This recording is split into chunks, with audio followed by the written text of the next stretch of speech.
Halo teman-teman, setelah kalian sudah mereview materi di modul 4, kali ini kita akan melakukan pengolahan data pada modul 4 dengan 3 jenis pengujian yang berbeda, yaitu ada uji korelasi, regresi, dan juga ANOVA dengan SPSS. Nah, sebelum kita melakukan pengolahan data atau pengujian, kita harus tahu terlebih dahulu prosedur pengerjaan praktikum di modul 4 ini. Yang pertama yaitu uji normalitas, yaitu prosedurnya melakukan uji normalitas terhadap data yang telah disediakan menggunakan software SPSS. Yang kedua yaitu setelah melakukan uji normalitas, maka dapat dilanjutkan untuk dilakukan uji korelasi dan regresi. Oke, selanjutnya kita dapat beralih di sheet data. Nah, pada sheet data ini sudah tertera data terkait keaktifan organisasi dan juga capaian belajar mahasiswa atau IPK. Nah, pada modul 4 kali ini teman-teman harus mengetahui dan juga mempelajari terkait variabel dependen dan juga variabel independen. Nah, variabel dependen itu apa? Variabel dependen adalah variabel yang dipengaruhi oleh variabel independennya. Sedangkan variabel independen adalah variabel yang nantinya mempengaruhi nilai dari variabel dependennya. Nah, pada data ini, pada sheet data, ini sudah tertera permasalahan yang berjudul pengaruh keaktifan organisasi terhadap capaian hasil belajar mahasiswa atau IPK. Di mana berdasarkan judul ini sudah terdapat dua variabel yang jenisnya berbeda, yaitu ada variabel dependen dan juga ada variabel independen. Nah, cara kita tahu seperti apa, itu kita telaah kembali berdasarkan kalimat dan juga judulnya ya teman-teman, yaitu ada pengaruh keaktifan organisasi. Jadi, keaktifan organisasi ini berpengaruh terhadap capaian hasil belajar mahasiswa atau IPK. Nah, jika variabel keaktifan organisasi ini mempengaruhi variabel IPK, maka variabel keaktifan organisasi ini termasuk variabel independen karena variabel independen adalah variabel yang nantinya mempengaruhi nilai dari variabel dependennya. Jadi berdasarkan judul ini variabel independennya adalah keaktifan organisasi, sedangkan variabel dependennya adalah capaian hasil belajar mahasiswa atau IPK. Jadi jika teman-teman sedang mencari-cari jurnal atau menemukan jurnal yang judulnya itu seperti pengaruh variabel A terhadap B, maka cara mudahnya adalah teman-teman memahami dari judul atau kalimatnya. Setelah kata pengaruh ini adalah variabel independen. Dan setelah kata terhadap, ini adalah variabel dependen. Karena variabel independen itu mempengaruhi variabel dependennya. Gitu ya teman-teman. Jadi, untuk permasalahan ini variabel independennya adalah keaktifan organisasi, sedangkan untuk variabel dependennya adalah capaian hasil belajar mahasiswa atau IPK. Oke, setelah teman-teman tahu apa itu variabel independen dan juga dependen, selanjutnya kita akan melakukan pengolahan data atau pengujian. Tapi sebelum itu, sebelum kita memasuki ke pengujian yang pertama yaitu uji korelasi, teman-teman harus mempelajari terlebih dahulu terkait uji normalitas. Jadi kenapa kita harus mempelajari uji normalitas? Karena hasil dari uji normalitas ini berpengaruh terhadap jenis uji korelasi yang nanti akan kita gunakan. Di mana di uji korelasi itu nanti ada uji korelasi Pearson, Spearman, dan juga Kendall-Stauw. Nah, untuk keputusan pengambilan jenisnya itu tergantung jenis data atau sifat data yang dihasilkan dari uji normalitas ini. Jika di uji normalitas nanti bersifat normal, maka nanti di uji korelasi kita pilih yang Pearson. Sedangkan jika tidak berasumsi normal, maka nanti di uji korelasi kita dapat pilih Spearman ataupun Kendall-Stauw. Gitu ya teman-teman. Nah, yang pertama kita akan melakukan pengujian untuk uji normalitas. Uji normalitas adalah pengujian yang digunakan untuk mengetahui apakah suatu data ini bersifat normal atau diasumsikan apakah data tersebut mengikuti distribusi normal atau tidak. Nah, sekarang kita akan melakukan pengolahan data dengan software SPSS untuk uji normalitas. Yang pertama, dari teman-teman dapat membuka software SPSS-nya terlebih dahulu. Kemudian kita dapat masuk ke menu variable view. Dan di bagian name, ini kita dapat isikan variabel yang kita gunakan, yaitu ada keaktifan organisasi dan juga IPK. Oke, kemudian setelah itu di bagian desimal kita atur 0 dan di bagian measure-nya kita pilih scale. Gitu. Nah, untuk kenapa kita pilih measure-nya scale itu sudah pernah dijelaskan juga di modul 2 ya teman-teman. Jadi dari teman-teman dapat mereview kembali terkait SPSS, itu kenapa measure-nya scale, kenapa nominal, kenapa ordinal, itu perbedaannya seperti apa. Oke, setelah kita sudah mengatur di bagian variable view, kita beralih ke data view. Nah, karena di variable view tadi kita sudah mengatur di bagian name, maka di bagian header di data view ini sudah terisi sesuai dengan variabel yang kita gunakan. Selanjutnya kita dapat menyalin data yang kita gunakan atau yang akan kita ujikan. Kita dapat copy data dari Excel, lalu kita pastekan. Oke, setelah sudah kita dapat langsung melakukan pengolahan data dengan cara klik Analyze. Kemudian kita pilih Descriptive Statistic, lalu kita pilih Explore. Selanjutnya akan muncul pop-up Explore, di mana di sini akan ada dependent list dan juga factor list.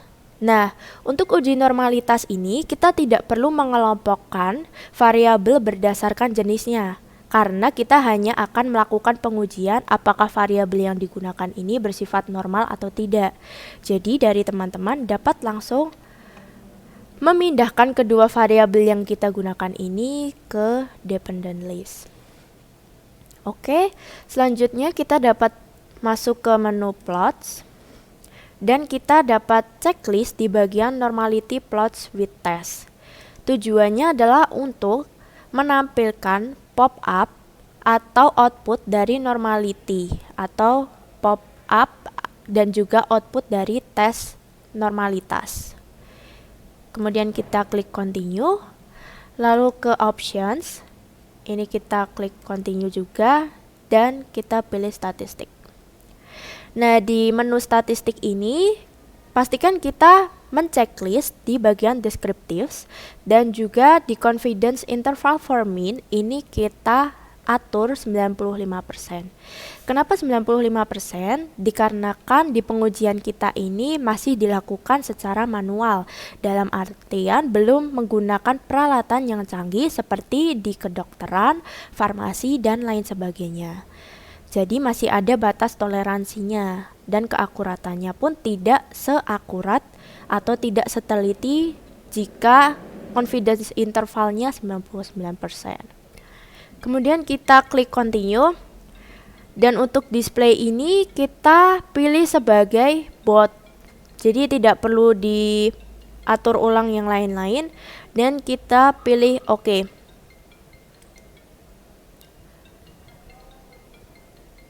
Oke, selanjutnya akan muncul output, yaitu ada output case processing summary, kemudian ada output descriptive statistic, dan juga output test of normality.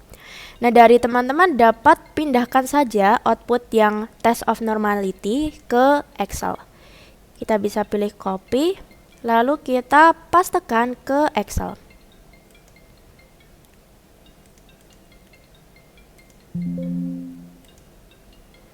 Oke, selanjutnya kita dapat tandai di bagian sig atau signifikansi atau signa dari kedua variabel yang kita gunakan. Bebas untuk warnanya, boleh kuning atau apa. Oke, nah kenapa dari teman-teman mungkin akan bertanya, kenapa yang kita tandai tidak yang di bagian Kolmogorov-Smirnov, tapi kenapa yang ditandai di bagian Shapiro-Wilk? Nah, hal tersebut dikarenakan data yang kita gunakan ini itu jumlahnya kurang dari 50. Jika data yang teman-teman gunakan ini jumlahnya lebih dari atau sama dengan 50, maka dari teman-teman dapat memilih Kolmogorov-Smirnov. Sedangkan jika datanya kurang dari 50, dari teman-teman dapat memilih Shapiro-Wilk. Gitu ya teman-teman. Jadi untuk analisisnya kita dapat berfokus saja di bagian signa untuk yang Shapiro-Wilk. Oke, selanjutnya kita perlu mengisikan tabel untuk uji normalitas ini. Yang pertama yaitu untuk taraf signifikansi yang kita gunakan tadi 95% atau 0,05. Kemudian p-value ini dapat kita isikan sesuai dengan signa kedua variabel yang dihasilkan ya teman-teman, yaitu 0,158 dan 0,148. Nah, untuk kriterianya sendiri yaitu jika p-value lebih dari alfa, maka kesimpulannya yaitu berdistribusi normal. Jadi kita dapat langsung saja masuk ke analisisnya yang berbunyi, diketahui apabila nilai p-value lebih dari alfa, maka dapat dikatakan data berdistribusi normal. Berdasarkan hasil uji normalitas, diperoleh nilai p-value untuk keaktifan organisasi dan IPK adalah 0,158 dan 0,148. Dari hasil tersebut menunjukkan bahwa kedua nilai tersebut lebih besar dari nilai alfa sebesar 0,05, sehingga dapat diambil kesimpulan bahwa kedua data berdistribusi normal. Nah, dari teman-teman perlu mengingat ya hasil dari uji normalitas ini seperti apa, apakah datanya berdistribusi normal atau tidak. Nah, kali ini untuk data kita berdistribusi normal. Jadi kita dapat melanjutkan ke uji korelasi. Oke teman-teman, setelah kita melakukan pengujian atau pengolahan data normalitas, selanjutnya kita dapat melanjutkan ke uji selanjutnya, yaitu uji korelasi. Tetapi sebelum itu kita harus memahami terlebih dahulu prosedur praktikum dari uji korelasi. Untuk uji korelasi sendiri, prosedurnya adalah membuat hipotesis penelitian mengenai data yang telah disediakan. Yang kedua yaitu melakukan uji korelasi terhadap data yang telah disediakan menggunakan software SPSS. Yang ketiga, menganalisis hasil output uji korelasi. Dan yang terakhir yaitu menganalisis tingkat keeratan hubungan antar variabel. Oke, langsung saja kita beralih ke sheet uji korelasi. Uji korelasi sendiri merupakan pengujian yang digunakan untuk mengetahui keeratan hubungan antar variabel. Di mana untuk uji korelasi ini dibagi menjadi 3 jenis, yaitu ada uji korelasi sederhana, uji korelasi ganda, dan juga uji korelasi parsial. Untuk uji korelasi yang kita gunakan di praktikum modul 4 ini adalah uji korelasi sederhana, di mana hanya memerlukan satu variabel dependen dan juga satu variabel independen. Oke teman-teman, langsung saja kita dapat melakukan pengolahan data untuk uji korelasi ini.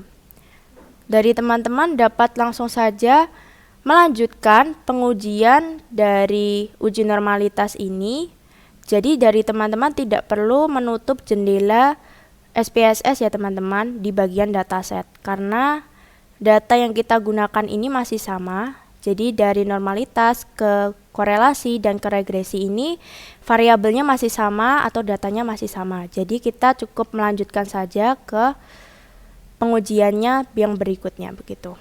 Oke, untuk pengolahan data korelasi kita dapat langsung saja klik analyze, kemudian kita pilih correlate dan kita klik bivariate. Oke, ini karena kedua variabelnya sudah terpindahkan di sebelah kanan, jadi tidak perlu kita pindahkan lagi ya teman-teman. Dan jika dari awal variabelnya masih berada di sebelah kiri, maka kita perlu memindahkan kedua variabelnya di sebelah kanan. Untuk menu option, style, dan juga bootstrap itu tidak perlu diatur karena tidak ada yang berubah. Nah, dari teman-teman cukup berfokus saja pada bagian correlation coefficients. Seperti yang sudah saya jelaskan tadi di awal, itu kita perlu melakukan uji normalitas karena sangat berpengaruh pada pemilihan di correlation coefficients ini. Dimana jika hasil uji normalitas ini berdistribusi normal, maka kita pilih Pearson. Sedangkan jika data yang kita gunakan ini tidak berdistribusi normal, maka kita pilih Kendall-Stau atau Spearman. Nah, perbedaan dari kedua jenis korelasi ini apa? Untuk Spearman, uji ini biasa digunakan untuk data yang berskala ordinal. Namun, harus diperhatikan bahwa salah satu syarat dari uji Spearman ini dapat dilakukan ketika kedua variabel yang diuji harus berasal dari sumber yang berbeda atau tidak berpasangan. Misalnya, dari teman-teman melakukan pengujian untuk mengetahui ada atau tidaknya hubungan antara tinggi tanaman dan tekanan udara di tempat tersebut. Nah, tinggi tanaman dan juga tekanan udara ini kan tidak berasal dari sumber yang sama, karena tinggi tanaman berasal dari tanaman, sedangkan tekanan udara berasal dari udara.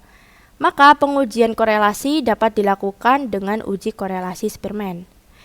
Nah, sedangkan untuk Kendalls itu dapat dilakukan jika datanya itu berasal dari sumber ataupun subjek yang sama dan juga berpasangan.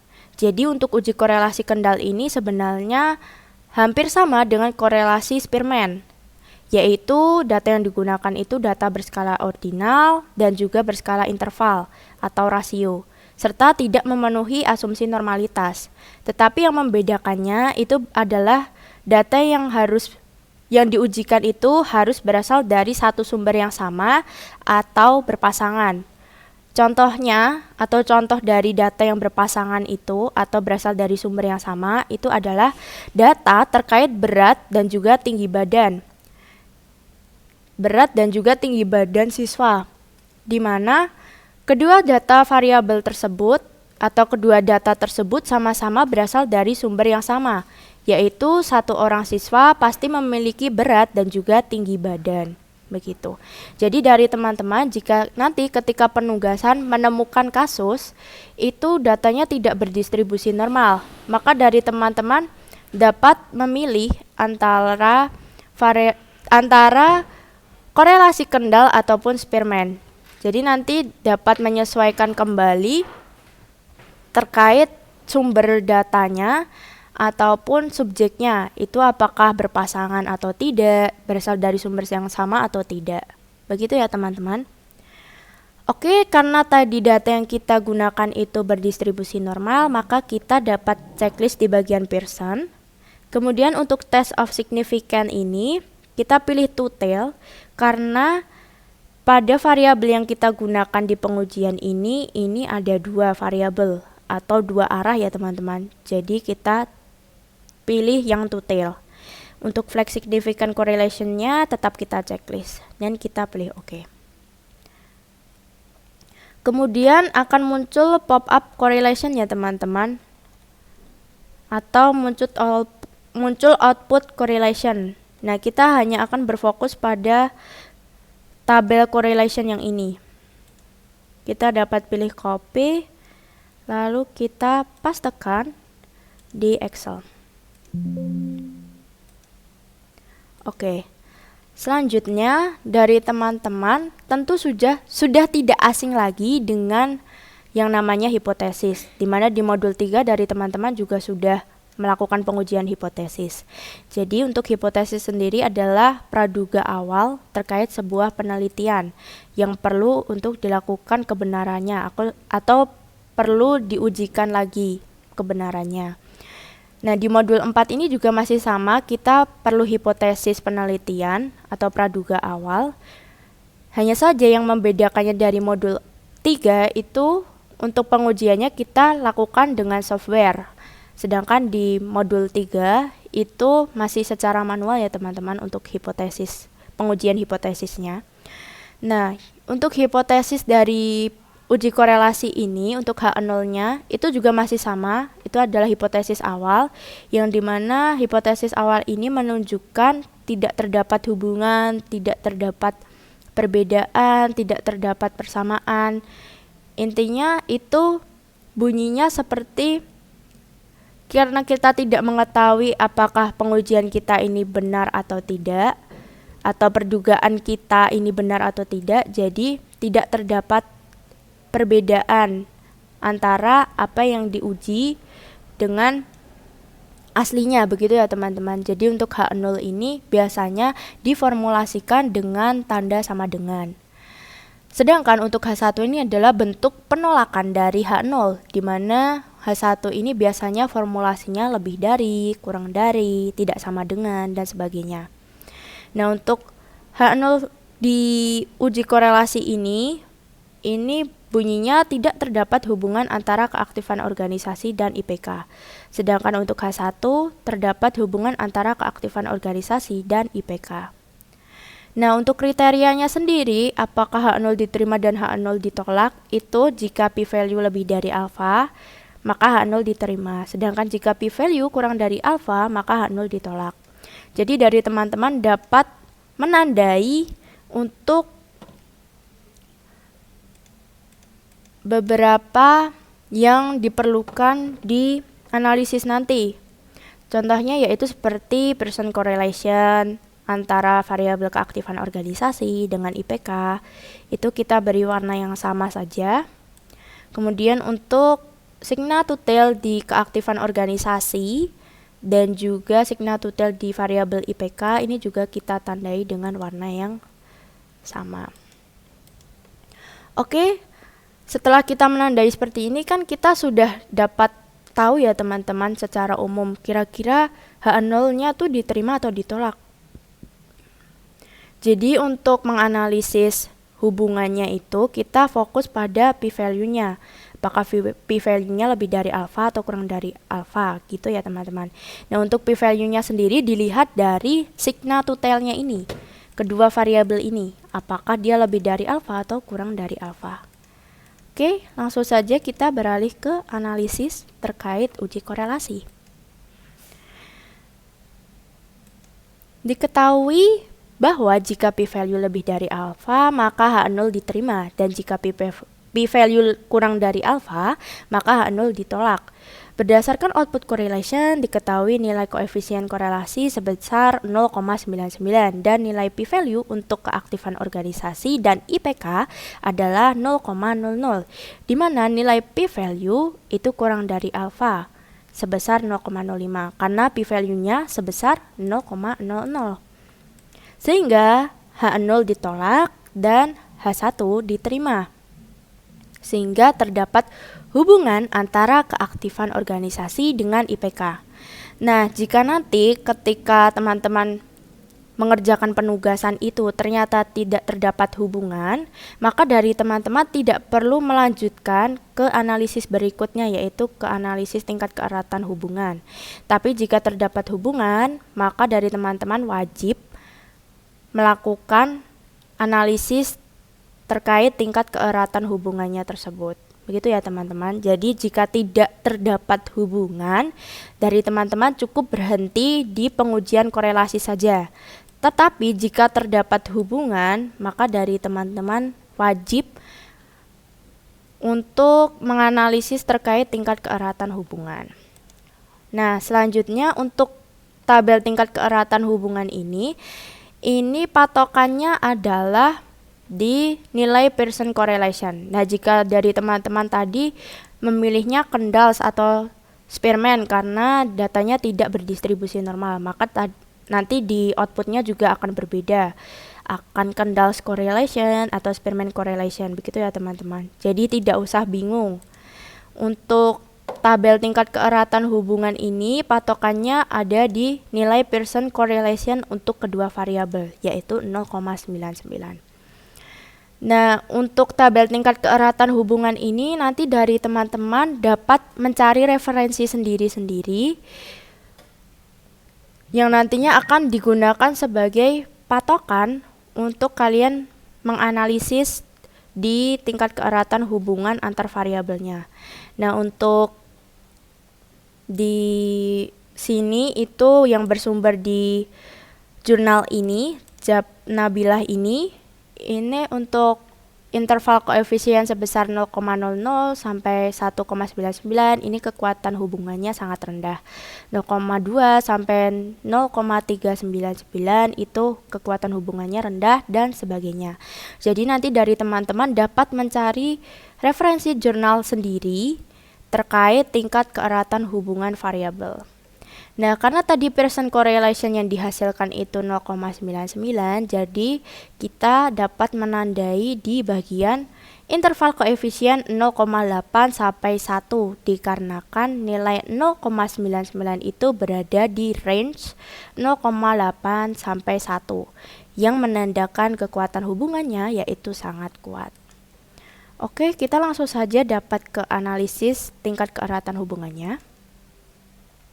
Berdasarkan Pearson correlation, diketahui untuk hubungan antara keaktifan organisasi dengan IPK memiliki nilai koefisien sebesar 0,99. Berdasarkan tabel tingkat keeratan hubungan, kedua variabel memiliki korelasi hubungan yang sangat kuat.